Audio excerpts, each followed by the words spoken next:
Hello, my name is Maureen Hamilton, and I want to talk to you about another little topic that is part of the stress program. We often find ourselves worrying, sometimes worrying about things that really we quite often can't even change, but it seems to grab hold of us. So, for example, if you're worrying about what am I going to be doing tomorrow? Am I going to be doing that job, or am I going to be doing something else? And then it really, if it's a worrisome job and you're concerned about what's happening at work or something like that, then what happens? We tend to let it roll around in our minds over and over again.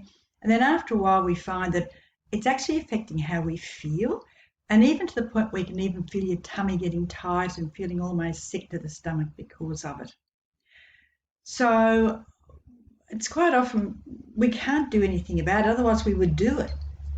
So the best thing you can do is write it down. Take it from the mind and write it down. Because in writing it down, you're actually getting rid of the worry anyway.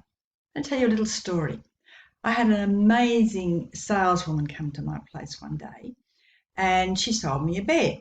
Not just any particular bed. It was a very expensive bed, but nevertheless, I was really excited about it. I thought, this is great. Because you can imagine all the bells and whistles, and it was just fantastic.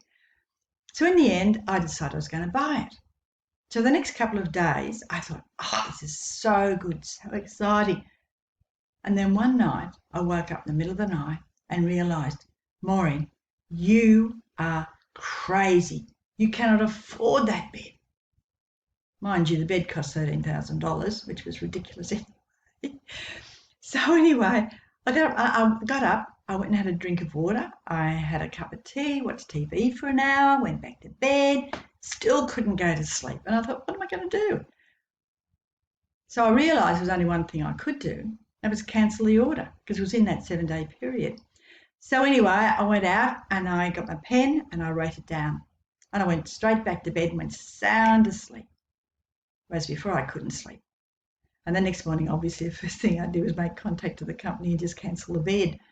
But that's what I'm saying. Sometimes we let it roll around in our stomach and feel ourselves getting really quite sick from that worry.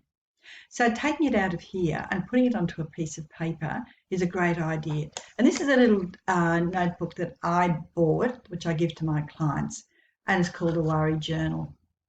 I suggest you do that, carry that and a pen around with you. Whenever you have a worry, just write it down. The other interesting part of it is too, is just allow yourself a little 10-minute time at the end of the day to sit down, go through, open up your worry journal and have a look at it and think, okay, couldn't do anything about that. Have a smile and wipe it off. And then have another one. Couldn't do anything about that either. Put a line through it and realise that, of course, you couldn't do anything about it. Because if you could have done, you would have done it in the first place. So take my tip and get yourself a nice little notebook and write down your worries. And take care and have a fabulous day.